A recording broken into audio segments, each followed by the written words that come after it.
안녕하십니까. KBS 열린토론 배종찬입니다.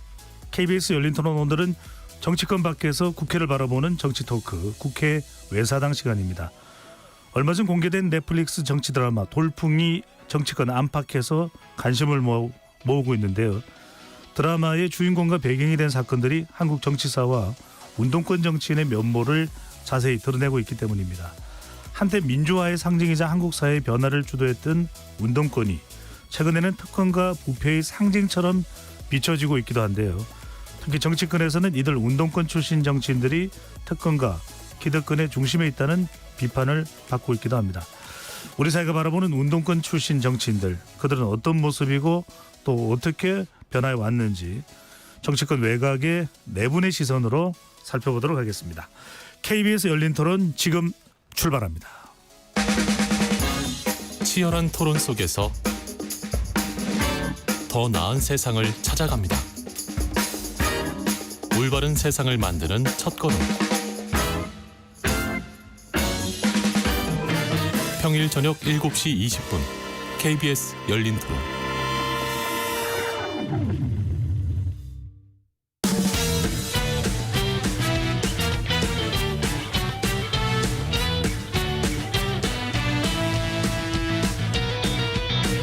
정치 바깥에서 정치를 바라봅니다.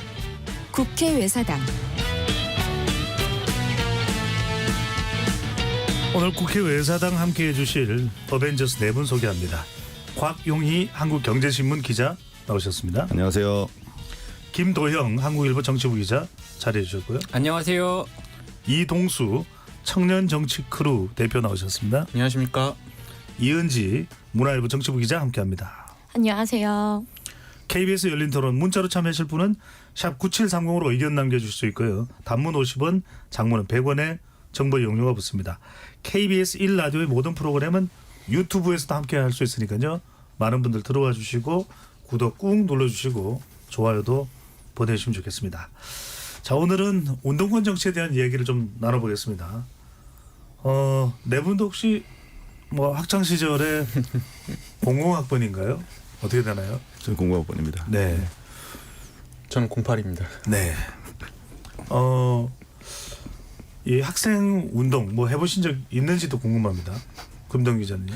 저는 이제 약간 이제 흔적만 남은 세대라 가지고요. 예. 이제 뭐 학생 회장 선거를 하면은 뭐 권, 비권 뭐 이런 용어까지 남아 있었어요. 뭐 저는 04학번인데 약간 기억이 나는 게 입학식 때 이제 학교를 출신 정치인 중에 좀 중진 의원이었는데 이분이 이제 운동권 선배들이 되게 싫어하는 그런 정치인이었어요. 그래갖고 입학식 때 굉장히 야유했던 기억이 있고요. 그다음에 과가 같은데 보면은 이제 과 노래에 보면은 그런 흔적이 좀 남아 있는데 뭐 미국 미제를 타파하자, 그러니까 미국 제국주의를 타도하자 뭐 이런 게 과가에 남아가지고 이건 뭔가 했던 기억이 있습니다. 과거 80년대 운동권의 흔적이 남아있더라. 네. 다른 분은요? 저는 중학교 2학년 때 그때 이제 2002년이었는데 그 해에 되게 유독 청년들 사이에서 반미 감정이 되게 심했었거든요. 왜냐면 월드컵이 있었고 아니요 효순이 미선이 사건도 이제 여름에 사건이죠. 있었고요. 그 해 초에 솔트레이크 시티 동계올림픽을 했었는데 그 당시 이제 김동성 선수랑 안톤 오노랑 이제 결승전에서 그때였군요. 그 헐리우드 액션으로 막 난리가 났었잖아요. 예. 그러면서 이제 막 반미 시위 같은 것들도 막 있었고 효순이 미선이 사건이 여름에 발생하면서 저도 사실 근데 효순이 미선이 사건 이후에 거기 집회를 몇 번 나갔었어요. 예. 근데 그 당시에 이제 뭐 한총련 이제 뭐 대학생 학생애들 많이 참여하고 이래가지고 이제 중학생이 오니까 신기하잖아요, 그분들이. 그래서 이제 형 누나들이랑 좀 어울렸던 기억이 있거든요. 근데 사실 지금 와서 생각해 보면은 그 성향이나 이런 걸 알고 있지만 그때는 그렇게 딱히 막 과격한 성향이다 이렇게 느껴지진 않았었어요, 저는. 예. 근데 그러다 이제 제가 대학에 갔는데 대학에 가서 저희 학교가 NL 계열 운동권에서도 NL 계열의 경기동부의 핵심 멤버들이 많이 배출된 학교였거든요. 그 문화가 좀 남아 있었어요. 근데 막 사발식 같은 것들도 하고 막 거기도 막 별 희한한 거 넣어가지고 막 술 먹는 거 강요하고 막 이래가지고 저희 시대 때부터 약간 좀 운동권에 대한 이 일반적인 학생들의 좀 인식이 많이 안 좋아지지 않았었나. 네. 그런 추억이 있습니다. 사발식을 또 예를 들어주셨고요. 네. 이은지 기자는 특별히 운동권 정치인하면 생각나는 인물이 있을까요? 인물이라고 하면 아무래도 저는 우상호 전 의원이 좀 생각이 나는데요. 이제 올해 5월에 이제 기자들이랑 같이 점심을 할 기회가 있었는데요. 예. 딱 전화가 걸려오는 거예요. 그래서 내용을 들어보니까 어렵게 사는 운동권 후배들이 많은데 이제 어머니가 아프다고 이제 병원비를 좀 보내줄 수 있냐 이런 내용이더라고요. 예. 그래서 이제 민주화 운동을 한 이후에 정치권으로 오신 분들은 어떻게 보면 굉장히 잘 풀린 케이스고 그렇지 않은 후배들이 굉장히 많다고 해요. 그래서 그런 후배들을 그 사선을 하는 그 16년간 굉장히 물신양면으로 조금 뭐 금전적이든 뭐든 좀 지원을 많이 해줬다고 해요. 예. 그래서 당시 모두가 좀 함께 고생을 했는데 이제 본인이 국회의원이 됐으니 후배들을 좀 챙겨야 하는 게 역할 아니겠냐라고 했는데요. 그래서 이번에도 운동권 청산론에서도 이제 좀 버텼던 다른 의원들과 달리 가장 빠르게 불출마 선언을 하고 후배들에게 길을 터주는 결정도 굉장히 높게 평가하고 싶습니다. 그렇군요. 운동권 정치인에 주목하는 이유는 최근 선거에서도 운동권 정치인과 관련된 이야기가 나온 적도 있었고 또 OTT에서 돌풍을 일으키고 있는 드라마 이름도 돌풍이네요. 여기서 이제 운동권 정치인의 또 성장과 또 빛과 그림자를 다루고 있는데 곽용기 기자는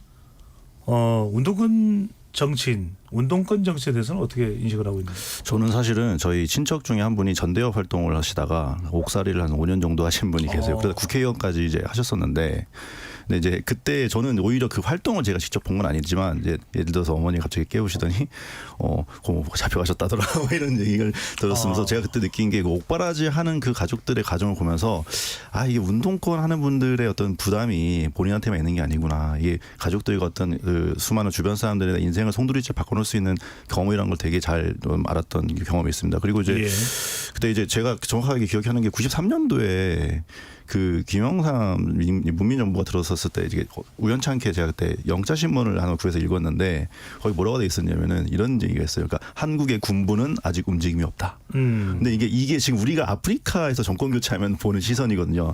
그때 약간 그런 시선으로 우리나라를 봤는데 그 격동의 시기에 투쟁을 하고 목숨을 걸고 투쟁하신 운동권 세대에 대해서는 저희가 부채감이 저희 있는 세대죠. 이제 70년대 80년대생들. 예. 네. 그렇습니다. 80년, 90년 정말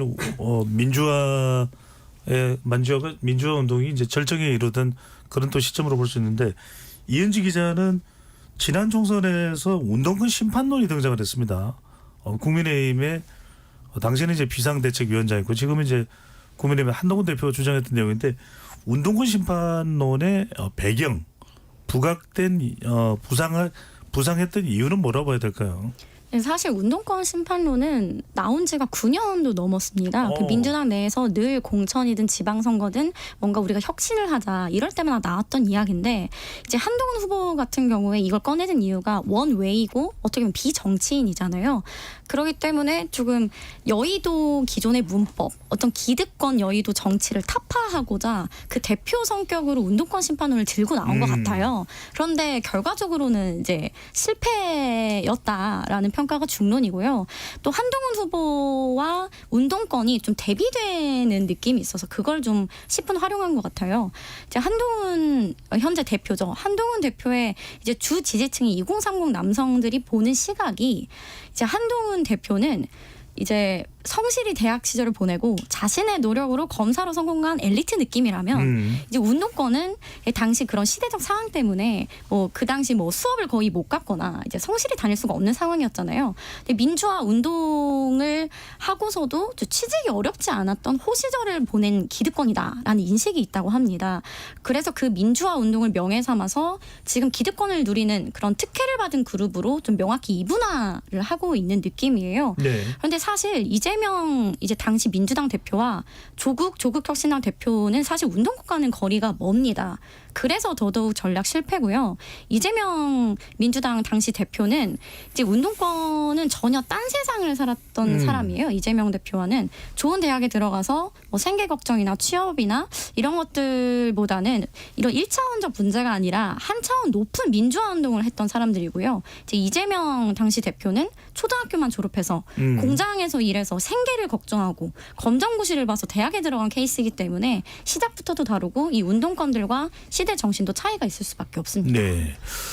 지난 총선에서 한동훈 당시 비상대책위원장이 86 운동권 청산론을 과감하게 들고 나왔지만 총선 결과는 모든 분들이 아시다시피 국민의힘의 여당의 참패로 끝났는데 운동권에 대해서 상당히 부정적 인식도 있으면서도 총선 때는 작동하지 못했던 이유는 뭘까요, 김동현 기자? 일단은 뭐 전술 실패라고 얘기할 수밖에 없는데요. 일단은 뭐 정청래 의원 같은 경우에 지역구를 좀 들어보면 일단은 김경률 회계사를 공천하려다가 이제 함은경 이제 지금 당협위원장이죠. 함은경 민주화 동지회 회장을 그 공천을 했고요.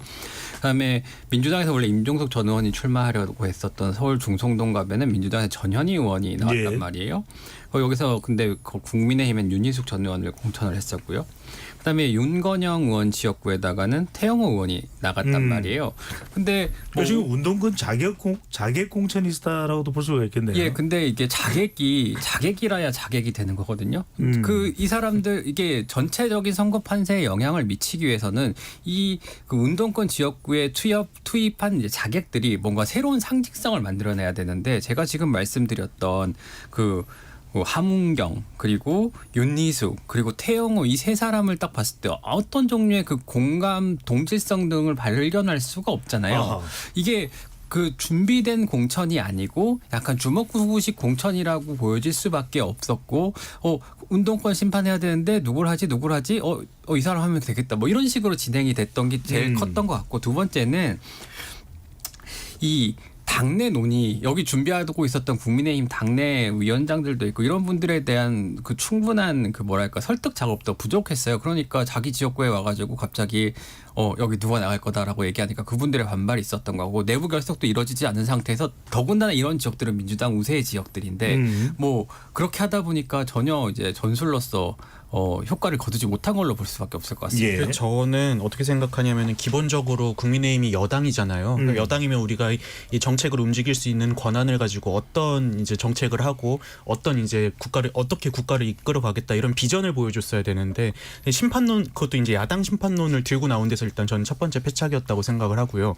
그리고 두 번째로는 만약에 야당 심판론을 주장을 하더라도 정권 지지율이 높은 상황이라면 그게 어느 정도 먹힐 수 있겠지만 대통령 지지율이 굉장히 낮은 상황에서 또 야당을 심판하겠다 이러니까는 심판론 대 심판론이 맞붙은 상황이 된 거잖아요. 그런 상황에서는 아무래도 여당에 좀 불리할 수밖에 없지 않았나 이런 좀 전반적인 구도상의 이유가 있었다고 봅니다. 네. 그리고 하나 더 말씀드리자면은 김도영 기자 방금 말씀해 주셨는데 이제 이 마포 의뢰 정청래 의원을 저격하기 위해서 이제 함은경 후보가 나갔었잖아요. 이제 운동권 청산하겠다 이제 이 메시지를 보여주러 나간 거였는데 서울 마포울 같은 경우는 보면은 이제 젊은층도 많이 살고 또 여성들 비중도 높고 이런 지역에서 뭐 이런 생활 이슈나 이런 게 아니라 운동권 청산하겠다 이게 이제 좀 아무래도 지역 구민의 정서와 맞지 않았던 측면이 있지 않나 저는 그렇게 생각을 합니다. 함은경 후보 같은 경우에는 운동권을 굉장히 비판 많이 하는 운동권 출신이지만 대부분 그 마포울 주민들이 그것까지 막 디테일하게 막 아시고 막 그런 정도의 뭐 인지도가 있는 인사는 운동권을 아니잖아요. 비판하는 운동권을 그렇다고 해서 손을 들어준 건 아니었다는 걸 볼 수 있겠네요. 예, 그럴 것 같습니다. 강영 기자. 저는 이제 한동훈 대표가 이제 총선에서 보수는 기득권의 비부패로 점철돼 있다. 그리고 아무래도 이제 운동권은 뭐 젊고 약자를 대변한다. 이런 기존 프레임을 한번 깨부수자. 약간 이런 차원으로 들고 나왔다고 생각을 하거든요. 물론 본인의 청렴성을 강조하고 싶었던 것도 뭐 있었는지 모르겠지만, 근데 이제 누군가를 기득권으로 비판을 하려면은 조건이 이제 갖춰져야 되는 게 내가 일단 내 쪽에 하자가 없어야 되는데. 아무래도 이제 당시에 영부인 이슈가 상당히 컸기 때문에 그게 제대로 이제 먹히지 않은 거죠. 양날의 검이 돼서 오히려 좀 반대로 도는 게 있고 그리고 아까 말씀드린 것처럼 운동권 청산이라는 거는 사실 그들한테 부채감이 있는 40대 50대한테는 되게 약간 불편한 이슈가 될 수도 있어요. 그리고 20대 30대는 사실은 별로 생각에 관심이 없죠. 그렇기 때문에 제가 볼 때는 뭔가 킬러 콘텐츠는 아니었는데 요 원툴로 밀고 나간 게 약간 좀 패착이 아니었나 하는 생각입니다. 저도 당시 한동훈 비대위원장의 미션은 어떻게 보면 수도권이나 중도층, 뭐 2030 말씀하셨듯이 그런 층을 공략을 했어야 되는데 이 운동권 청산론은 2030이든 4050이든 전혀 먹혀들지 않는 이슈였다는 점도 큰 문제였던 것 같습니다. 이현지 기자 보기에는 오히려 운동권 심판론보다는 운동권 심판에 대한 여론이 없는 건 아니었지만 정권 심판이 상대적으로 그보다 더 컸다 이렇게 봐야 될까요? 네, 그럼요. 이게 정권 중간에 치러지는 총선은 정권에 대한 중간 평가, 당연히 심판 성격이 상수로 들어가기 때문에 향후에 특히 여당이기 때문에 어떤 정책들을 펴겠다. 지난 2년간 좀 부족한 점이 있었지만 앞으로 이러이러한 하겠다. 청사진을 보여줬어야 하는데 거기에 야당 심판론을 들어온 건 정말 패착이다. 그 여당 내에서도 당시에 이 운동권 심판론이 웬 말이냐라는 비판이 많이 나왔었습니다. 네. 자, 여하튼 총선 결과만 놓고 보면 86 운동권 청산론이 그렇게 먹히진 않았다. 하지만 우리가 최근에 나왔던 여러 분석들을 보면은 하지만 운동권 세대에 대한 비판도 적지 않습니다. 그러니까 이 비판은 여전히 유효하다고 봐야 되는지 아니면 총선의 결과로 86 운동권에 대한 인식이 바뀐 걸로 봐야 되는지 아니면 아직까지도 좀 김동현 기자. 이제 저는 말씀하신 것처럼 이게 그 총선에서 민주당이 이겼다고 해서 그 운동권에 대한 비판적인 마음을 갖고 있는 국민들이 뭐 마음을 바꿨다 이렇게 생각하지는 않아요. 왜냐하면은 말씀하셨듯이 이번 선거에 그 국민의힘이 진 거지 민주당이 이긴 게 아니다라는 얘기도 가끔씩은 하는데 뭐 이런 점 예를 들면 뭐 이런 게 있어요. 그 운동권 정치인들의 가장 그 나쁜 점으로 꼽는 게 그 과거에 그 투쟁했던 방식을 정치에서 똑같이 한다는 거예요. 일종의 예. 어떤 그 상대를 악마화하고 그 악마화하는 방식들 여러 가지를 조립을 하고 그걸 통해서 이제 국민들의 공분을 일으키고 그걸 통해 상대를 계속 적으로만 한다니까 전혀 생산적인 그 정치에서의 논의가 이루어지지 않는 거죠. 그리고 또 자기들이 그렇다면은 뭐 그렇게 해서 정권을 잡았을 때 본인들이 뭔가 미래에 대한 비전, 대한민국 어디로 나가야 되느냐에 대한 뭐 고민이라든가 그런 흔적들을 보여줘야 되는데 그런 것들은 아직 많이 부족해 보이는 게 사실이거든요. 뭐 그런 부분에 대한 것들이 없기 때문에 운동권에 대한 그 국민들의 어떤 비판적 의식은 쌓여가되 근데 뭐 당면하 있는 누군가가 더 미울 수도 있기 때문에 뭐 선거 결과가 그렇게 나온 게 아닌가라는 생각이 듭니다. 이동수 대표는요? 저는 이제 특히 이제 2030들의 시선에서 봤을 때 이제 운동권 정치인들이 80년대, 70년대 어떤 그 투쟁했던 역사에 머물러 있는 게 아닌가. 그래서 이제 바뀐 시대를 제대로 좀 대응하지 못하고 있는 게 아닌가 이런 생각을 갖고 있는 것 같아요. 대표적인 게 저는 지난 대통령 선거 때 이제 국민의힘에서 광주의 복합 쇼핑몰 유치하는 공약을 내니까는 민주당에서 그때 반론을 낸 게 이제 이 상생과 연대 광주 정신에 위배된다 이거였거든요. 복합 쇼핑몰이라는 게. 근데 이제 청년들 입장에서는 사실 아니 복합 쇼핑몰이 들어오는 거랑 광주 정신이랑 도대체 무슨 상관이냐. 근데 왜 자꾸 저런 이제 말을 하느냐 이런 데서 좀 약간 운동권에 대한 부정적인 시선을 갖고 있는 거는 사실인 것 같습니다. 네, 권영 기자. 그래서 저는 사실은 한동훈 전 대표가 당시에 뭐 이거 결과적으로 선거에서 졌지만 저 아예 무의미한 그 카드는 아니었다고 생각을 하거든요. 당시 이제 대선에서 민주당이 패배한 포인트 중에 하나이기도 했고 사실 이제 여러 국민들이 운동권한테 좀 갖고 있는 좀 불편한 게 있기는 있어요. 그게 뭐냐면 그 노동운동 87 노동운동의 그 민주화 운동의 그 상징성을 사적으로 취한다. 그리고 너무 이제 양도적으로 상대방 우리 김동 기자가 얘기했지만 상대방 악마화한다. 그다음에 뭔가 자기들의 도덕적 우월감 이거에 대해서 되게 불편함을 느끼는 포인트가 있는데 그걸 일단 수면 위로 확실하게 끄집어내준 게 한동훈 대표라고 생각을 하고 그렇기 때문에 이게 장기적으로는 라이징할 수 있는 이슈라는 생각이 듭니다. 이현주 기자. 이번 총선 결과를 보면 민주당이 압승을 거뒀습니다. 그러면 의원 당선자 중에서는 운동권 출신도 상당히 있다고 봐야 되는데 정작 지난 민주당에서의 혁신위원회도 상당한 혁신에 대한 저항감도 있었고 실제 민주당 내에서 이 운동권의 저항 정신이나 혁신이 작동하느냐 이런 문제 제기에 대해서는 어떻게 보시는지요? 일단 민주당 내에서도 운동권 심판론을 좀 반영한 좀 공천을 해야 하지 않겠느냐 이런 논의들은 실제 있었고요. 특히 뭐 올드보이까지도 이제 논의가 됐는데 결론적으로 이번에 공천된 인사들을 보면 그 민주혁신회의라고 더민주혁신회의라고 그 친명 원외 조직에 굉장히 운동권 출신들이 많습니다. 예. 그래서 이번에 공천을 받은 분들도 있고 그리고 현재 뭐 민영배 최고위원 후보라든지 아까 말했던 정청래 의원이라든지 이런 분들도 다 여전히 운동권 출신이거든요. 그래서 이번 민주당의 공천이 뭐 운동권에서 탈피했다. 또 새로 들어온 인물들도 탈피했다고 보기가 굉장히 어렵습니다. 그런데 또 한편으로는 86 운동권 출신이 민주당에만 있느냐 그건 또 아니에요. 지금 국민의힘 보수 정당의 이 전현직 의원들을 보더라도 하태경, 김성태, 원희룡, 심재철, 김건식, 신지옥, 김문수, 이재호, 장기표 상당한 또 운동권 출신이 있습니다. 그러니까 운동권이 딱히 민주당에만 있는 건 아니다. 보수 정당에도 골고루 분포되어 있다. 김동 기자. 네. 이게 뭐냐면은 뭐 YS가 이제 그 젊은 피들 등용할 때부터 그 뭐 양쪽에 다 갔던 거죠. 이제 YS를 따르던 이제 그 학생 운동권들은 YS에 뭐 이제 뭐 신한국당 뭐 이렇게 들어가는 경우가 잦았고, 이제 DJ를 따르던 학생들은 또 이제 뭐 민주당으로 가고 뭐 이렇게 했던 건데, 나중에 이제 그 지금의 국민의힘이 좀 더 보수 성향이 짙게 되면서 그 상당 부분 민주당을 이동한 경우도 있지만, 네. 그럼에도 불구하고 여전히 국민의힘 내에 운동권 출신 정치인들이 많고요. 그리고 이 운동권 출신 정치인들의 대부분은 현재 운동권 행태에 대해 굉장히 많은 비판을 하고 있습니다. 자기들이 겪어봤다 뭐 이런 건데, 뭐 그거 뭐 그중에 일부는 분명히 본인들이 거기서 이제 뭐 자리를 못 잡았기 때문에 뭐 거기에 대한 좀 앙금이 있는 분도 있지만, 그렇다고 해서 뭐 그분들의 비판 자체가 그 전혀 뭐 시사하는 게 없는 건 아니거든요. 예를 들면은 뭐 그 민주당에 갖고 있는 그 폐쇄성, 그다음에 그 운동권의 어떤 순혈주의 뭐 이런 것들에 대한 비판을 굉장히 많이 하는 것도 있기 때문에 좀 뭐 그렇습니다.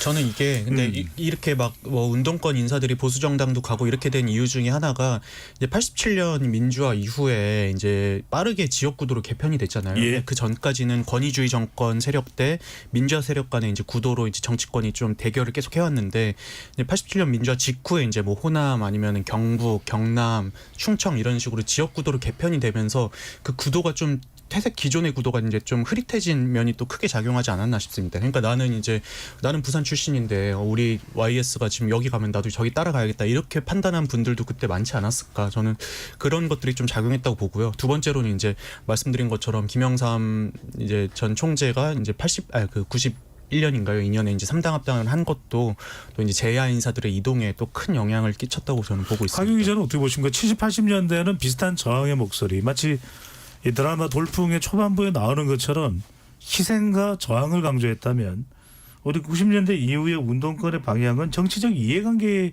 따라서 엇갈렸다, 이합집산이 됐다, 이런 평가도 나오는데요. 사실 이제 96년도 연세대 그 사태 이후로는 거의 운동권은 사실 이제 2000년대에는 거의 절멸했다고 봐도 될 정도로 이제 힘이 약해진 거죠. 그래서 저는 그 문제가 뭐냐면은 그 86 운동권들이 자신이 이제 학생 운동권 출신에도 불구하고 학교에다 이제 후학들을 양성을 하거나 아니면 이제 후배들을 키우는 거에서 되게 소홀히 했던 것도 문제가 있는 거고. 그래서 저는 오히려, 그리고 아까 말씀하신 것 중에 그 오히려 지금 국민의힘 쪽에 이제 노동운동권 사람들이 많잖아요. 이것도 되게 제도적으로 잘해놓은 게 한국노총이 반드시 티오를 한 명씩은 주게 돼 있어요. 그래서 환노위 쪽에 무조건 한 분은 한국노총 노동운동권 출신들 한 명을 데려옵니다. 김성태 의원은 정확하게 그건 아니지만 뭐 이미자 의원이라든지 김용동 의원이라든지 뭐 박대수 의원, 김희상 의원 이런 분들이 다 이제 한국노총 출신으로 들어올 수 있는 어떤 다리를 만들어놨어요. 그런 면에서 오히려 되게 열려있는, 운동권이 열려있는 건 오히려 국힘처럼 보이기도 합니다. 네. 이현지 기자, 결과적으로는 운동권 출신 정치인들의 그 과거에 운동권으로서 저항했던 부분에 대한 평가는, 역사적 평가, 또 민주화에 대한 평가는 뭐 당연지사일 겁니다. 이제 그 이후에 오랫동안 정치권에서 지내온 것 자체가 마치 기득권이 아니냐라는 평가를 받는 것이고, 또 22대 국회를 보면 30대 당선자가 불과 14명밖에 안 됩니다. 후배들에게 자리를 비켜주지 않는 운동권이라는 비판을 받는 대목은 어떻게 보시는지요? 네, 정확히 그런 지적이 나오고 있고요. 특히 저는 이번에 조국혁신당이 돌풍을 분 지점에서 사실 86세대 그리고 운동권의 민낯이 드러난 게 2019년 조국 입시비리 사태라고 생각을 합니다. 그 당시에 민주당 내에 있던 86세대 또는 운동권들이 그걸 거의 비호했죠.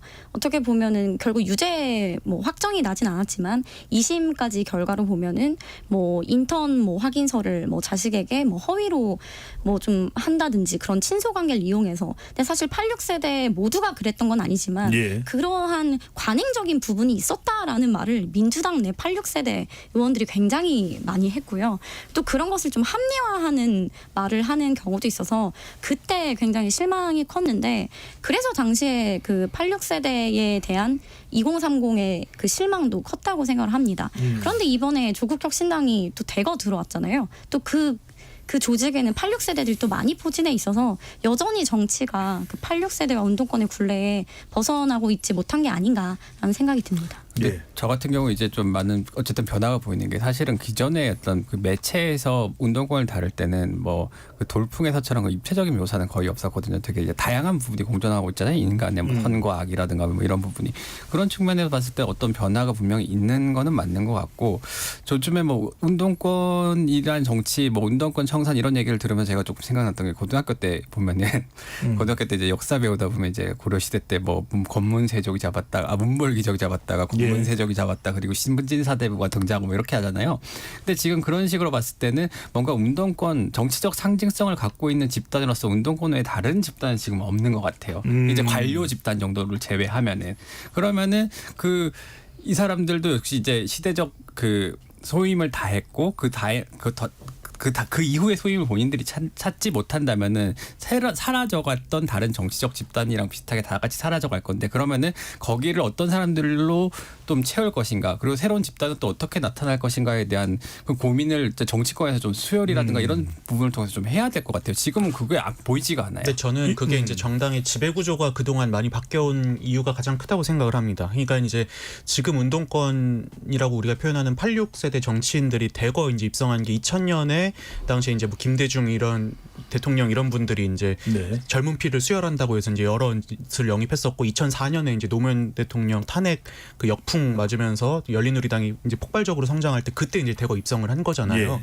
근데 그때까지만 해도 당 총재, 뭐 당 대표 이런 사람들이 당내에서 워낙 많은 지분을 갖고 있었기 때문에 내가 좀 세대 교체가 필요하다 싶으면은 기존에 있던 정치인들 공천 안 주고 막 86세대 정치인들 30대들 막 영입하고 이게 가능했었는데 지금은 이제 그 압도적인 지분을 갖고 있는 총재 이런 게 없어진 시대잖아요. 그러니까 이제 지역에서 얼마나 자기 조직을 잘 갖고 있고 당원들을 얼마나 많이 확보한 사람이 공천을 받느냐가 되게 중요해진 시대인데 이게 아무래도 정치 신인들 입장에서는 오히려 이제 그 시절보다 훨씬 더 진입하기 어려운 장벽을 만든 게 아닌가. 그래서 저는 이게 86세대 특히 이제 민주당 진영에서 86세대가 갖고 있는 기득권이 적어도 10년 이상은 더 가지 않을까 저는 그렇게 예상을 합니다. 이현지 기자.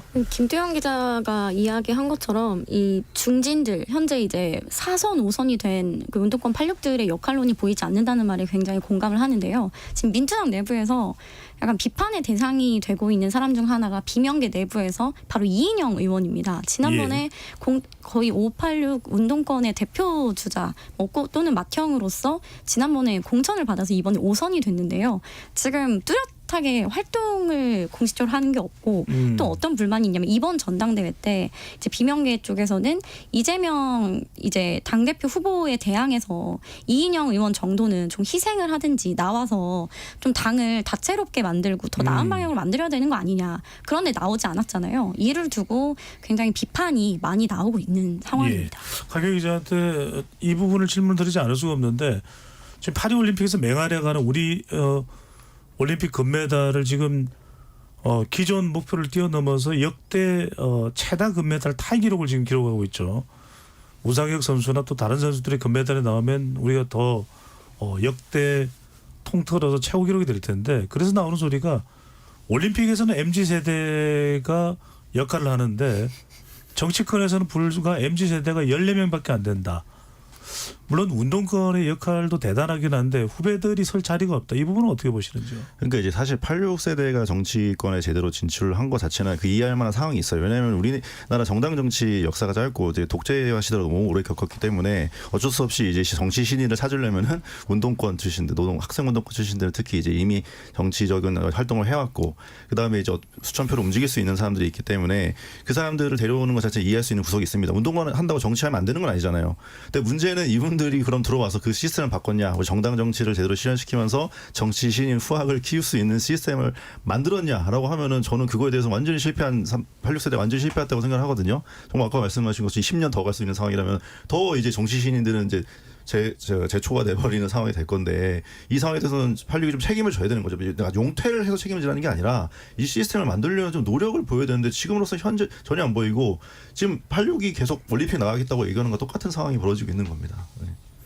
근데 저는 이게 이제 86세대가 왜 그렇게 유독 많냐, 네. 1970년대생들로는 왜 안 넘어갔냐, 이 부분을 저도 예전에 좀 많이 고민을 했었는데 그 이유 중에 하나가 저는 시대의 변화도 있었다고 생각을 해요. 그러니까 86세대가 20대이던 80년대만 해도 굉장히 이 청년 세대가 정치적인 성격을 많이 띄었었잖아요. 그래서 학생운동도 하고 사회과학 서적 읽으면서 토론도 하고 막 이런 이론적인 역량도 키우고 이랬었는데 이제 민주화가 이루어지고 90년대 20대가 된 70년대생들 같은 경우는 사실 이런 정치 사회적인 성격보다는 문화라든지 소비적인 성격을 더 많이 띠게 됐었고, 그래서 그 당시에 막 뭐 X세대 뭐 오렌지족이니 막 이런 표현들도 막 나오고 했었잖아요. 그래서 이제 저는 이 70년대생이 시대가 빠르게 변하면서 정치적인 성격보다는 이런 문화적인 성격을 많이 띠게 된 측면들이 이제 정치적 자원으로서의 좀 이 후보군을 많이 못 길러낸 어떤 토양으로 작용한 게 아닌가 그렇게 생각을 하고요. 또 그러다 이제 97년에 IMF 외환위기가 터졌잖아요. 그러다 보니까 70년대생들의 어떤 이런 역량이나 이런 것들이 좀 위축이 되고 다시 또 이제 80년대생들이 역으로 또 다시 전면에 등장하게 된 그런 어떤 시대적 흐름 속에서도 봐야 되지 않나 이렇게 네. 생각을 합니다. 이게 근데 견뎌내죠. 후학을 양성해야 된다는 게 사실 굉장히 당위적인 얘기잖아요. 예. 그런데 이제 실제 정치에서는 그런 식으로 작동을 하지가 않거든요. 예를 들면은 검은세적이 물러날 때 자기들이 뭐 버티려고 하지 누가 그걸 자리를 순순히 내줍니까? 그러면서 이제 어떤 그 운동권 출신 중진 의원이 저한테 그때 했던 얘기가 아니 우리도 투쟁해서 올라온 건데 이제를 왜 우리가 내줘야 되느냐, 너네들도 싸워가지고 올라와야지, 이런 얘기를 하더라고요. 그런 차원에서 운동권, 특히 86 운동권 세대가 갖고 있는 가장 큰 힘이 자기들이 뭉쳐가지고 세상을 한번 바꿔봤다라는 어떤 그 경험을 공유하고 있는 세대거든요. 예. 그렇기 때문에 자기들이 뭉쳐 그 정치적 힘을 효능감이 굉장히 뛰어난 세대고, 우리는 이걸 통해 갖고 세상을 바꿔봤고 그 이후에도 우리 이익을 위해서 이걸 복무할 수 있도록 하고 있거든요, 실제로. 예. 그런 상황에서 봤을 때는 그러면 이제 이거는 투쟁의 영역에 제가 봤을 때는 접어드는 것이지, 이게 뭐 너네한테 양보를 해라 뭐 이렇게만 접근할 거는 또 아닌 것 같거든요. 네. 그 지점이 저는 이제 비판의 지점인 거죠. 자기들이 비판을 했던 기득권의 모습이 딱 그거거든요. 지금 김동윤 기자가 말한. 근데 자기들이 그걸 똑같이 하고 있으면서 니들은 투쟁하고 올라와라. 그럼 자기들이 옛날에 비판했던 자기들 얼굴에 침을 뱉는 거니까. 그러니까 저는 이 지점에서는 진짜 운동권들이 좀 반성할 부분이 아닌가 싶습니다. 현지 기자. 정치권뿐만 아닙니다. 물론 정치권에도 몸을 담았던 인물이긴 하지만 최근에 이제 고용노동부 장관 후보로 지명된 김문수 전 경기지사 경사노위 위원장이 현직입니다. 80년대 또 노동운동의 상징이었고 또 야권에서는 반노동 또 극우 인사로 분류하는 인물이지만 또 상당히 또 민주화에도 기여한 인물이면 분명하고 또 그렇지 않게 또 평가받는 과정도 있었고, 근데 최근에 보면은 이런 공직에도 좀 고위직에 발탁되는 연령대를 보면은 상당히 MZ세대 30대 는 거의 좀 40대 초반까지도 빠져 있는 상황도 뭐 얼핏 이 정치권의 이 86세대가 여전히 크게 둥지를 틀고 있는 거 비슷한데 이 부분은 어떻게 보시는지요? 그런 이유 때문에 이번에 그 총선에서도 4050의 그 유권자 수가 가장 많았던 게 저희가 토론도 한번 했지만 그게 화두였잖아요. 이번 총선에서 굉장히 압승을 하고 난 뒤에 민주당에서 어떤 이야기가 나왔냐면 앞으로 한 20년은 공식 입장은 아닙니다. 민주당 한 관계자가 앞으로 20년 동안은 이 4050 숫자가 계속 불어날 것이기 때문에 앞으로 우리는 총선을 이겨도 크게 이길 것 같다는 거예요. 수도권도 그렇고 이미 세대, 근데 이거를 국민의힘도 공유하고 있는 게 그렇기 때문에 4050을 민주당 지지층으로 분류를 하기 때문에 2030을 우리가 어떻게든 끌어야 된다. 이게 세대포 이론이죠. 예. 네, 이준석 전 대표가 이야기했던 이런 이야기가 실제 나오고 있어요. 말씀하신 것처럼 아직까지 우리 사회의 기득권은 이제 4050, 60인 거죠. 지금 뭐 장차관들부터 시작해서 뭐 주요 뭐 공공기관장이라든지 뭐 하다못해 우리가 계속 논의하고 있는 이 국회 안에도 아직도 이 세대들이 둥지를 틀고 있기 때문에 향후 한 10년까지는 뭐 아까 말씀하신 MZ 세대라든지 뭐 2030들이 많이 진출할 수 있는 여지는 크진 않을 것으로 보입니다. 김동윤 기자 이건 어떻게 보십니까?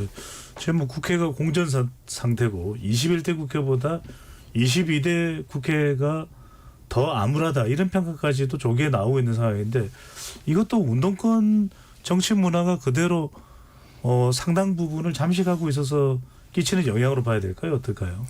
뭐 쉽게 그렇게 단정지어서 얘기하기는 저는 조금 어려울 것 같은 게 네. 이제 정치라는 게 쌍방향이 있는 거잖아요. 이제 윤석열 정부에서 이제 모든 걸 어떤 대부분의 예민한 법안에서 거부권을 행사하고 있고, 근데 야당 입장에서는 또 거부권을 행사할 수밖에 없게 또 법안을 만들어요. 그럼 그 안에서 이제 협상의 여지가 전혀 작동하지 않는 것이고, 거기에는 이제 운동권이 갖고 있는 어떤 그 뭐 폐쇄성이 뭐 일부 영향을, 그리고 그걸 계속 거부권 이제 스탯을 쌓는다고 하잖아요. 뭐 그런 방식의 전략이 뭐 과거에 뭐 유효했던 전략의 일부처럼 보이기는 하는데, 그럼에도 불구하고 뭐 현재까지는 뭐 양쪽의 문제라고 저는 보여집니다. 근데 이동수 대표님. 저는 이 기본 지금 이제 여야 간의 논쟁에 어떻게 보면 가장 근간을 이루고 있는 게 저는 검찰 개혁이라고 생각을 하거든요. 왜냐하면은 좀 뭐 근 몇 년 동안 보면은 뭐 공수처 설치라든지 검수완박이라든지 이런 것들이 이제 주요 의제가 돼가지고 계속 논쟁을 하고 있고,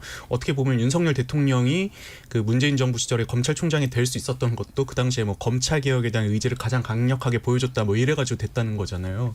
근데 저는 이 검찰 개혁이라는 이슈 자체가 사실은 운동권의 의제라고 생각을 합니다. 왜냐하면은 지금 특히 이제 2030들 같은 경우는 살면서 검사 만난 적도 없는 사람이 태반일 거고, 그리고 검찰 개혁에 대해서도 아무런 관심도 없는데 이거에 대해서 지금 이제 집권 여당 시절부터 야당이 된 지금까지 민주당이 계속 주장을 해오고 있는 거잖아요. 근데 그 검찰 개혁이라는 것도 결국에는 그 2004년에 열린우리당에서 추진했던 국가보안법 폐지 같이 그냥 그 민주화운동 시절에 이제 검사들이 워낙 또 이런 인권 유린이나 이런 것들을 많이 했었고, 지금도 이제 또 물론 이제 노무현 대통령과의 악연 이런 것도 있겠지만 그때부터 있었던 악감정들이 계속 이어져 온 결과가 아닌가. 그래서 저는 이 검찰 개혁 의제를 민주당이 극복하지 않으면은 2030의 지지를 얻기는 좀 지금처럼 어렵지 않을까 이렇게 예상을 합니다.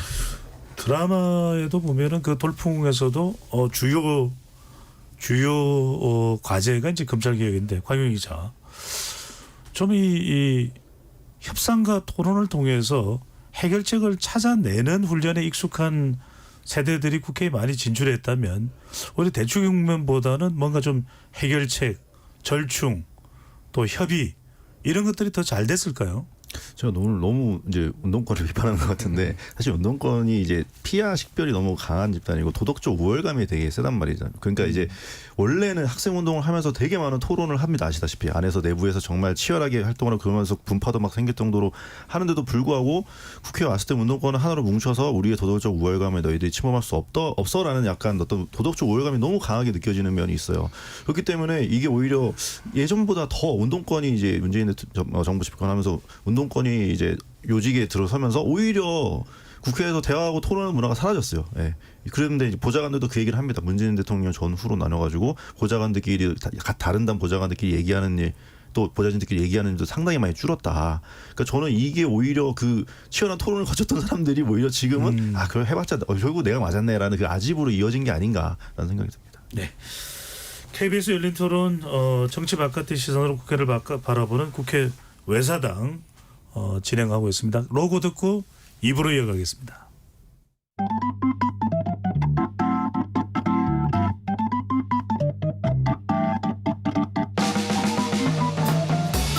세상을 바꾸는 질문, 열린 토론이 시작합니다. KBS 열린 토론은 언제나 열려 있습니다. 단문 50원, 장문 100원의 유료 문자 샵 9730, 그리고 KBS 어플리케이션 콩으로 여러분의 의견을 남겨주세요.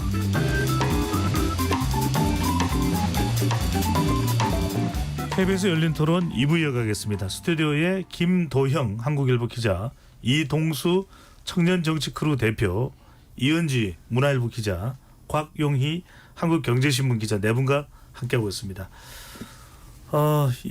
국회 외사당은 대체로 정치 주제 관련해서 다루고 있습니다. 현안보다는요. 오늘은 운동권 정치에 대해서 속속들이 살펴보고 있습니다.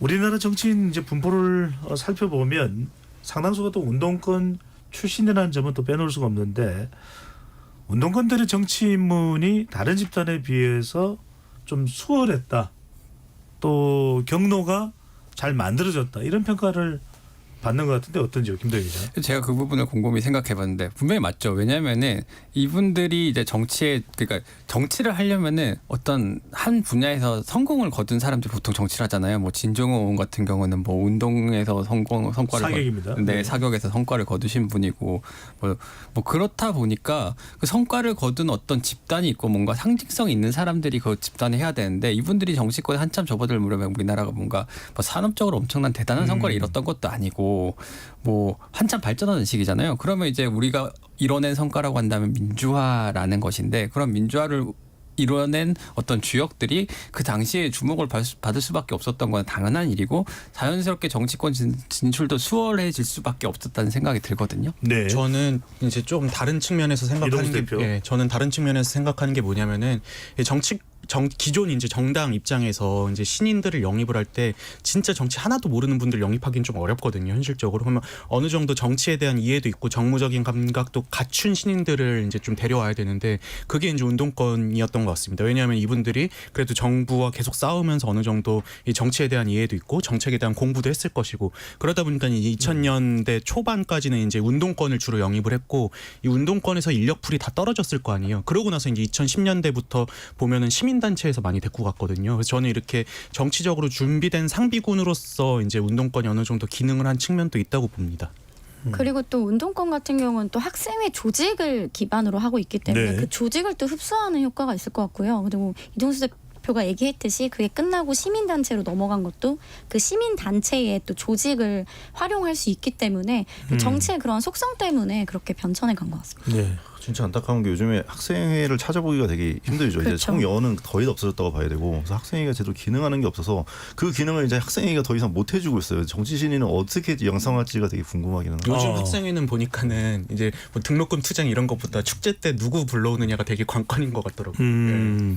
그래서 오히려 젊은 정치인들, 욕심 있는 젊은 정치인들의 그 등용문이 오히려 내가 관심만 있으면 되게 들어오기 쉬워졌어요. 아, 그렇습니까? 아예 그 대학생이 정치에 관심 있다고 하면은 많이 갖다 데려다 쓰거든요. 네. 역할도 주고 뭐 그런 차원에서 뭐 그 내부에 있는 청년 조직 그래봐야 제가 알기로는 지금 뭐 양정당이 뭐 100명, 200명 낼 거예요. 거기서 이제 발탁돼 가지고 뭐 보좌진도 하고 혹은 뭐 공천도 받고 이런 경우가 생기거든요. 예. 뭐 그런 차원에서 보면은 오히려 정치 욕심이 있다면 빈집털이네요, 빈집털이. 지금이 기회일 수도 있습니다.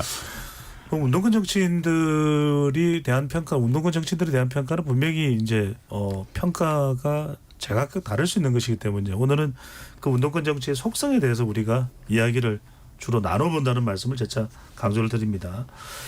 1990년대의 운동권 정치인에 대한 평가, 2000년대의 초반의 평가, 또 지금의 평가 상당히 다를 텐데 최근 들어서는 허경희 기자, 특권청, 구태세력, 또 청산 대상 이런 부정적인 수식어가 나오는데 그런 결정적인 계기가 됐던 이유나 물론 아까 이제 어느 시점쯤이라는 것은 우리 이동수 대표도 잠깐 언급을 하게 됐습니다. 어떻게 보시는지요? 이게 이제 한 10년 전에 이제 2015년쯤에 이제 한류 용태론이 처음 나왔다 이렇게 알려져 있잖아요. 당시에 이제 4월 재보궐 선거를 앞두고 이동학 청년혁신위원이 이인영 의원한테 보냈습니다. 586 전상서라는 걸 보내가지고 시대가 빠르게 변하고 있는데 비전을 제시해주지 못하시고 계시다. 보냈는데 답변이 되게 좀 재밌었어요. 구로에서 삼선하셨는데 문전 옥답이라고 생각하지 않는다. 구로도 되게 어려운 데다. 나도 되게 나름대로 고생을 많이 했다. 이렇게 얘기하면서 그리고 그 바로 다음 재보궐선거에서 이깁니다. 민주당 대표 대승을 하니까 그 용태론이 쏙 들어가죠. 근데 그 이후에 또 한 번 터졌던 게 2010 그 문재인 정부 때도 한 번 이렇게 터졌었고 그 다음에 또 결정적으로 터졌던 거는 이제 조국 대표 때. 그때 조국 대표가 정확하게 운동권은 아니지만 그걸 기점으로 해가 용태론이 또 한 번 나왔었죠. 근데 그 이후에 들어갔다 나왔다 조국 들어갔다 대표는 네. 산호맹 운동권 출신입니다. 네, 근데 이제 논란이 좀 있죠. 뭐 그때 이제 한동훈은 학사장교 출신이라고 하면서 핵심은 아니었다. 그래서 이제 이게 물론 되게, 뭐 백태웅 회장이 있긴 했습니다. 되게 재밌는 게 이원주 의원이 민주당 지금은 다시 돌아오셨지만 민주당 떠나서 했던 말이 딱 볼만해요. 내가 영입될 당시만 해도 민주당이 지금처럼 운동권 중심이 아니었다. 민주당이 정치 개혁을 할 수 있는 기대가 있었는데 내가 합류한 다음에 운동권의 민주당 장악이 급격하게 이루어졌다라고 하면서 계속적으로 이 문제의식이 있지만 결과적으로는 크게 이제 용태론 자체가 먹히지는 않았고 뭐 이번에 이재명 대표 공천 과정에서 일부 쇄신이 있었지만 그 용태론의 결과는 아니다. 네. 근데 저는 이제 그 운동권이 뭐 특권층이니 기득권 세력 이렇게 평가받는 이유 중에 하나가 지금 벌써 이제 86세대 정치인들이 정치에 입문한 지 24년 뭐 길면은 그 정도 됐잖아요. 네. 근데 그 정도 시간이면 사실 20년 동안 정치적 자원을 갖고 있으면 기득권층으로 여겨질 수밖에 없다고 봅니다. 우리가 1990년대에 이제 그 삼김을 따르던 동교동계, 상도동계 이제 의원들 되게 그때 구태한 기득권인 것처럼 매도를 했었는데 그 보면은 이 상도동계, 동교동계가 형성된 게 한 1970년대 신민당 시절부터가 주로거든요. 그리고 80년대에 특히 이제 신군부랑 싸우면서 이제 합류했던 분들이 많은데 그분들도 보면은 90년대 기준으로 한 10년, 20년밖에 활동을 안 한 거였잖아요. 예. 그때도 이미 기득권 취급을 받았으니 지금 운동권 86세대가 기득권으로 여겨지는 건 좀 시간적인 걸로 봤을 때 당연한 게 아닌가 싶습니다. 곽용기 기자가 아까 민주당 이야기를 했기 때문에 민주당을 잘 알고 있는 이은지 기자는 어떻게 보는지요? 저는 그 실명을 밝힐 수는 없지만 민주당 내 운동권 출신 의원 중에 자식을 미국이나 해외로 유학을 보낸 경우가 상당히 많습니다. 그래요? 저는 좀 그 면면을 보고 본인들이 대학 시절에 뭐 반미를 외쳤던 분들이 뭐 물론 그거에 갇혀 있는 것도 문제지만 뭐 자식들을 미국이나 뭐 해외로 유학을 많이 보내는 걸 보고 이제 정말 이분들은 기득권이 됐구나라는 걸 실감을 했거든요. 그리고 최근에 뭐 작년이죠. 민주당에서 뭐 운동권이 이야기한 건 아니지만 86세대 의원이 이런 이야기를 합니다. 민주당도 이제 우리 당도 이제는 그 도덕적 우월성, 도덕성을 버려야 된다라는 폭탄 발언을 해서 굉장히 논란이 되기도 했는데요.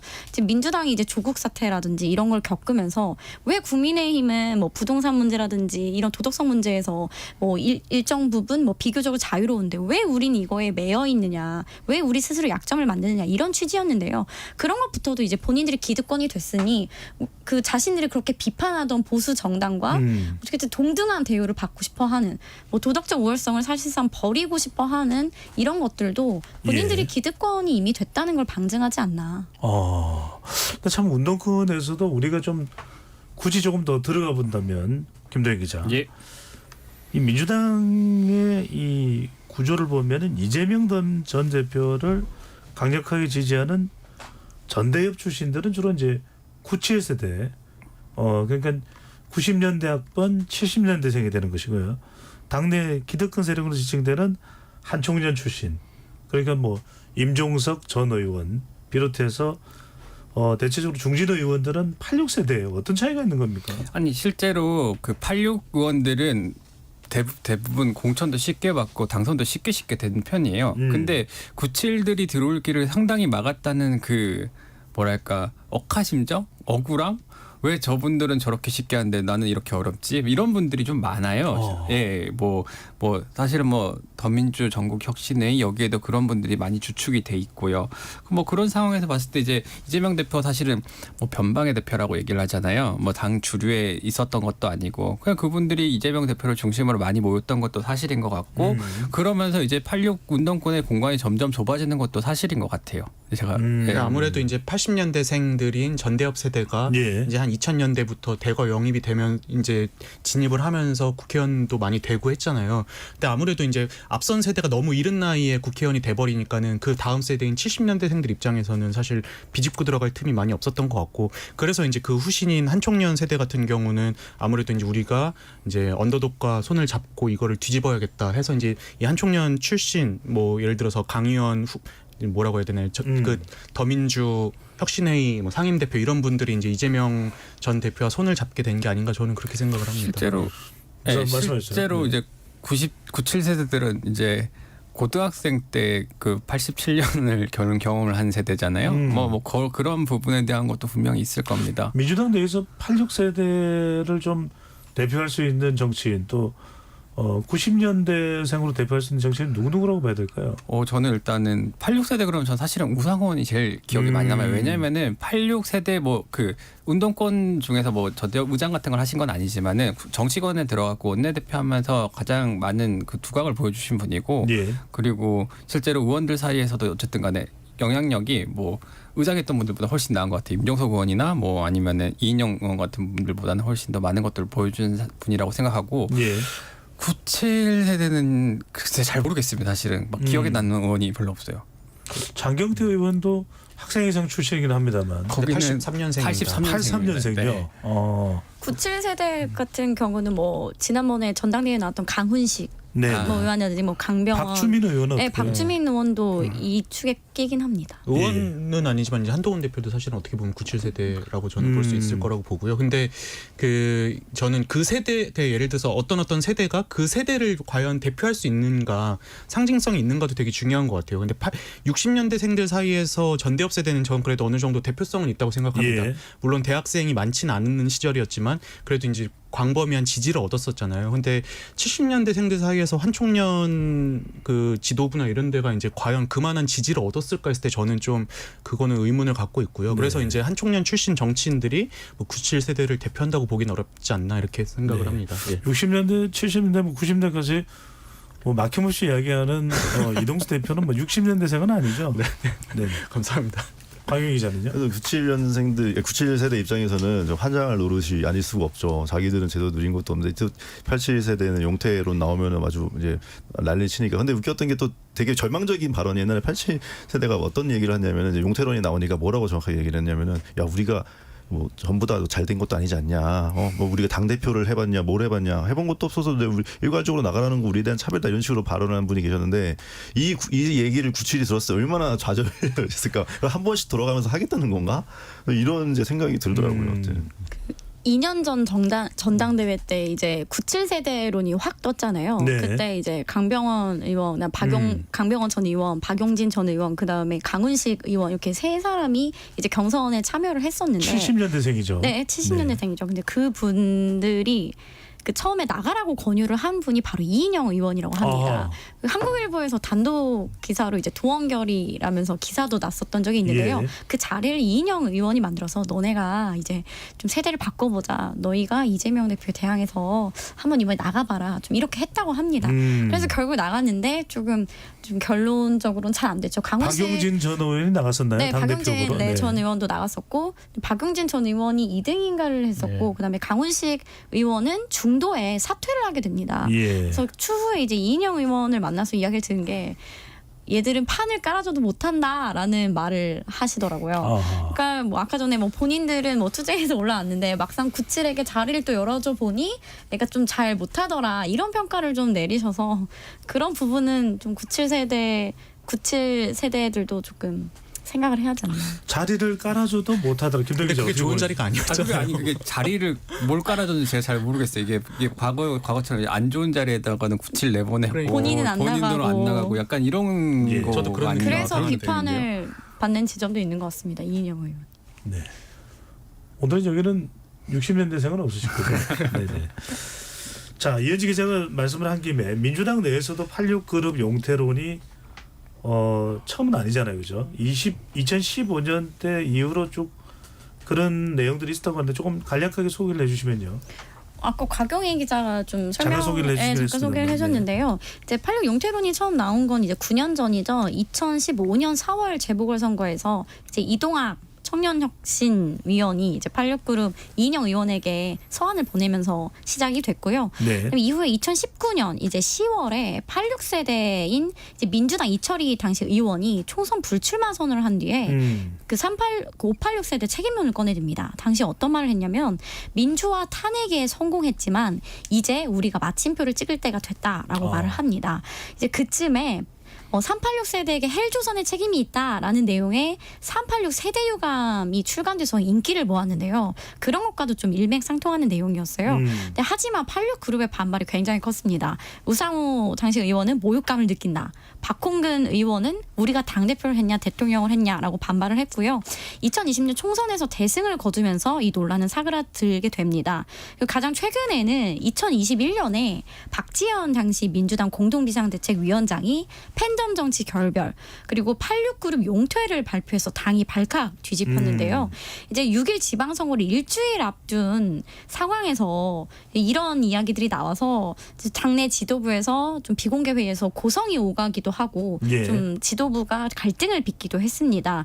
당시에 민주당이 여론조사상 좀 불리한 결과가 나오다 보니까 박지원 당시 위원장이 이런 좀 어떻게 보면은 극약 처방을 내놓은 건데요. 지도부가 상의가 없었다는 점, 또 어떻게 보면 MZ 세대의 어린 당대표가 상의 없이 왜 이런 걸 했느냐 라면서 또다시 86세대와 MZ 대표 간의 갈등으로도 비춰진 바 있습니다.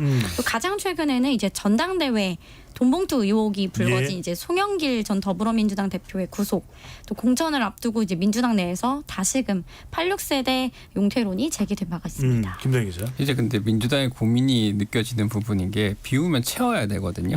그러면은 예전에는 막 그 공천할 사람들이 많았다고요. 뭐 운동권 내서 올라와가지고. 근데 지금에 갖고는 지금 어쨌든 운동권 당선이 된 사람들은 어느 정도의 인지도와 상징성을 갖춘 사람들이라고 쉽게 내치기가 힘들어요.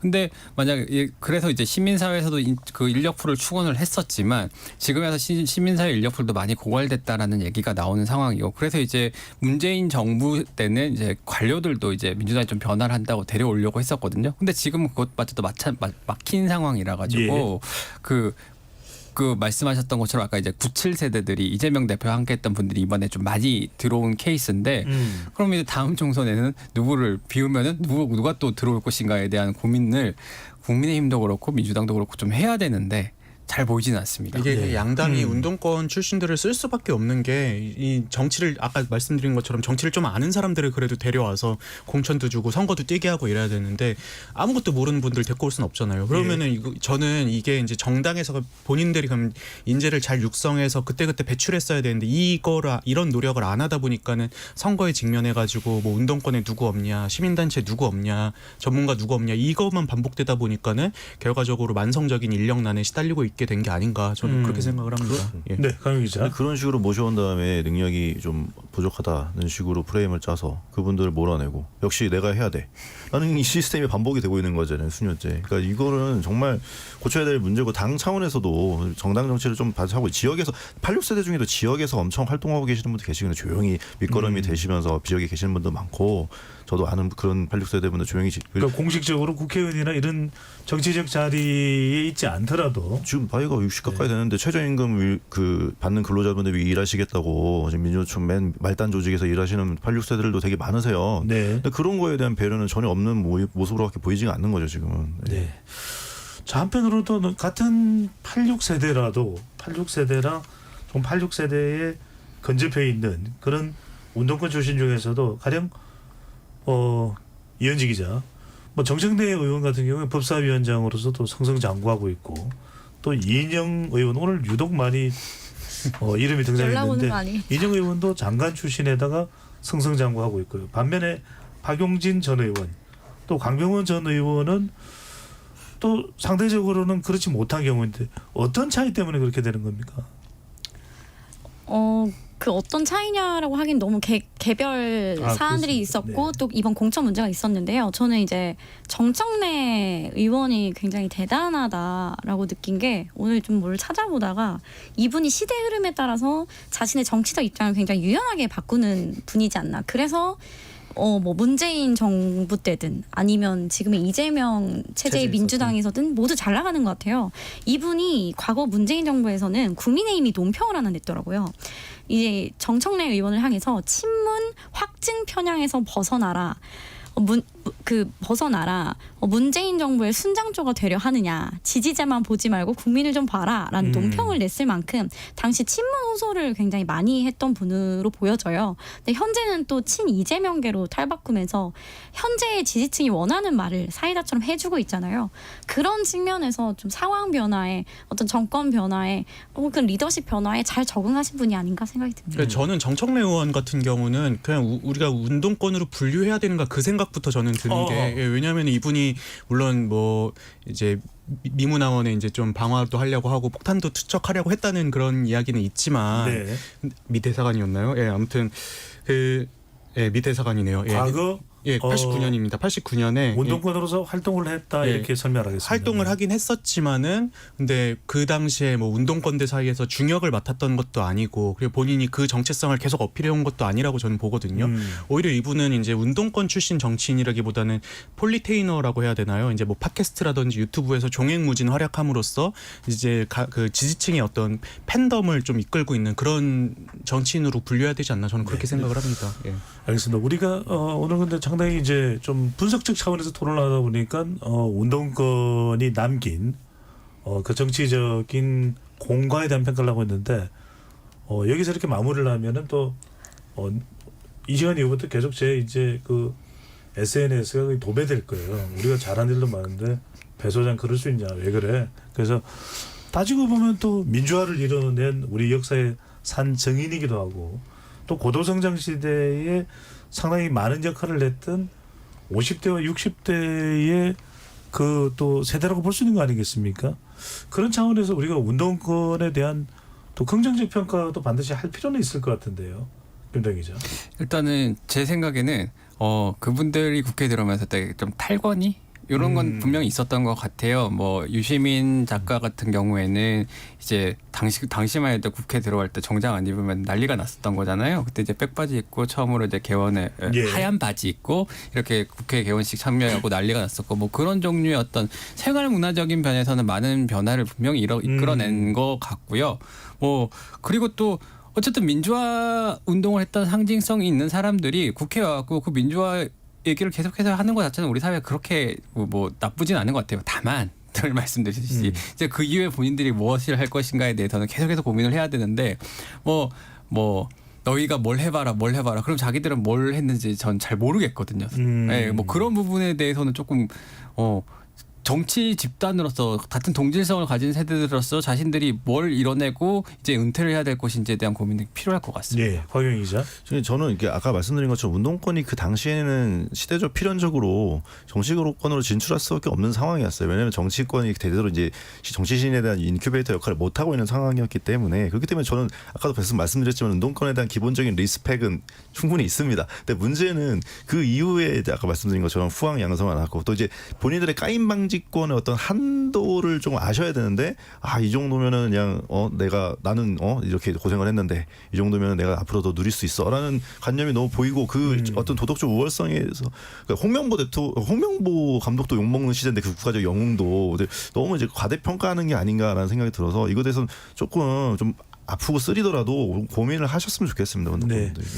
더군다나 국회의 다수가 여야를 막론하고 또 50대, 60대 또 상당수가 운동권 출신이라는 데로 우리가 주목을 해볼 필요가 있을 것 같고요.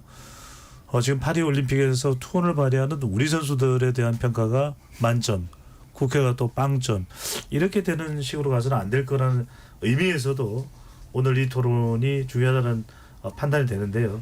과연 그렇다면 앞으로 운동권 정치인들이 그래도 22대 국회에서 계속 역할을 하고 있는데 앞으로 어떤 역할을 해야 될지 후진 양성 또 정치 혁신 기득권 또 내려놓는 것 또 많은 기부 활동을 통해서 우리 국민의 공감대를 이뤄내는 것 다양한 것일 텐데 내분에 충분히 좀 의견을 마지막으로 제시를 해주신다면요. 먼저 이은지 기자. 일단 민주당만으로 좀 예를 들어보면은 그 운동권의 정신을 지금까지 갖고 있다면 당이 올바로 가도록 이제 본인이 과거에 이뤄냈던 혁명이라든지 이 당을 지켜온 주인들로서 좀 당이 잘못 가고 있거나 너무 팬덤 정치에 매몰이 됐거나 이런 부분에서 조금 반성과 또 제대로 된 길을 알려주는 게 중요하다고 생각하는데 전혀 그러한 역할이 없거든요. 그래서 최근에 이제 우상호 전 의원이 민주당이라는 책을 내놨는데 그 안에 민주당의 역사와 반성이 함께 담겨 있더라고요. 지금 기득권을 지키면서 나는 왕년에 이랬고 내가 뭐 잘못한 건 없어 이러한 태도보다는 자신들에 대한 반성과 함께 또 향후에 당이 좀 제대로 갈 수 있도록 좀 길을 열어주고 반성도 함께 가는 그런 어른의 역할을 해주었으면 좋겠습니다. 이은지 기자가 어른의 역할을 이야기했습니다. 이동수 대표. 저는 이제 우리 정치 진보 보수를 막론한 그러니까 업데이트가 필요하다라고 생각을 합니다. 왜냐하면은 지금 세계적으로 선거 양상을 보면은 뭐 세계화를 하느냐 마느냐, 이민을 뭐 받느냐 늘리느냐 이런 걸로 싸우고 있잖아요. 근데 아직까지도 우리나라 정당들은 뭐 운동권을 청산하느냐 아니면 검찰 개혁을 하느냐 이런 걸로 싸우고 있는 상황인 건데, 저는 이게 이제 우리나라 진보 보수가 산업화 세력 대 민주화 세력이라는 구도로 짜여져 있고 왔고 또 이게 이제 지금 민주화 이후 한 30몇 년 동안 이어져고 있는 있는 이유가 가장 크다고 생각을 하거든요. 그러다 보니까는 그 87년에 논의하던 의제에서 조금 더 벗어나지 못한 것 같은 그런 생각이 이런 느낌이에요. 그래가지고 좀 바뀐 시대에 걸맞게 뭐 국민의힘이든 더불어민주당이든 좀 이렇게 우리 눈앞에 놓여 있는 이런 문제들을 좀 해결하기 위해서 좀 관심을 갖고 좀 노력해야 되지 않나 그렇게 보고 있습니다. 예. 올림픽 이야기를 계속 하게 됩니다만 정말 우리 선수들 모두가 MZ 세대입니다. 사격의 10m, 사격의 반효진 선수는 16세고요. 이런 점에서 이제 많은 우리 70년대, 80년대 이 후배들에게 좀 자리를 양보해도 되지 않을까 이런 생각도 언뜻 하게 되는데 강용 기자 어떻게 보시는지요? 이제 운동권 이게 이제 학생 운동 할 때 이제 붙여진 명칭인데 지금 이분들이 거의 이제 60이 다 돼가는 마당에 이 직함 자체를 달고 직함이라고 할 수 없지만 이런 명칭 자체를 달고 있는 것 자체가 상당히 이제 오랫동안 본인들이 그 예전의 패러다임 갖고서 살아남았다는 거거든요. 근데 저는 여기서 한 번은 그러니까 이분들이 당장 나가는 게 아니에요. 이분들이 갑자기 나가시면 안 되는 상황이잖아요. 지금 솔직히. 그러니까 이분들이 나가는 게 아니라 여기서 그 새로운 패러다임을 그러니까 예를 들어서 그 상대방을 이렇게 무너뜨리고 자신들이 도덕 우월감을 강조하는 그런 프레임을 깨고 이제 새로운 좀 프레임을 제시해주고 방향성을 좀 찾아줘야지 그런 역할을 전혀 못하고 계시는 것에 대해서 되게 좀 안타깝게 생각합니다. 네.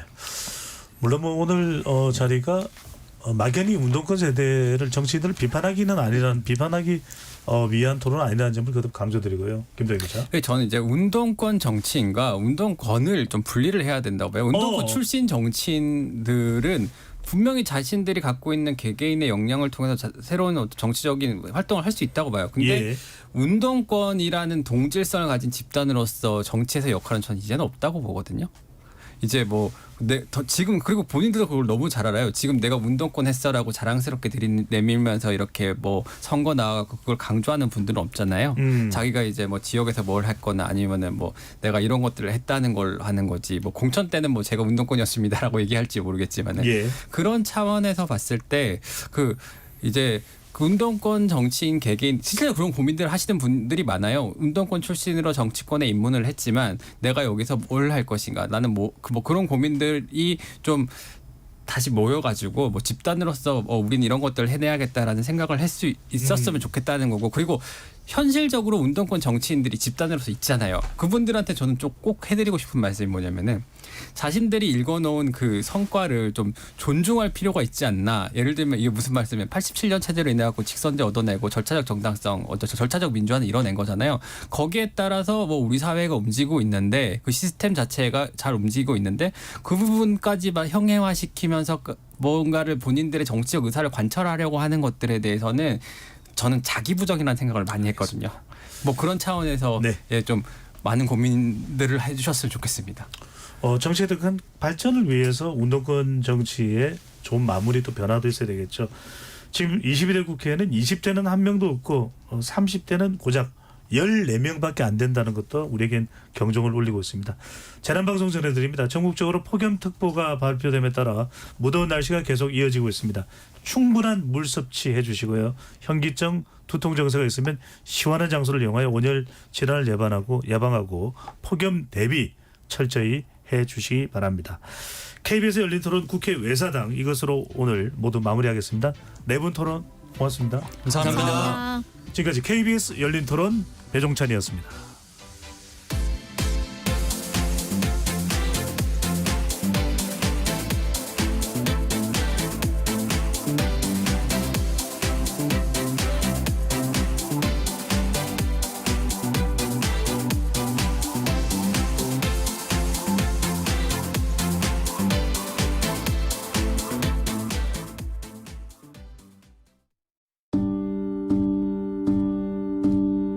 예비엄마 박예음입니다.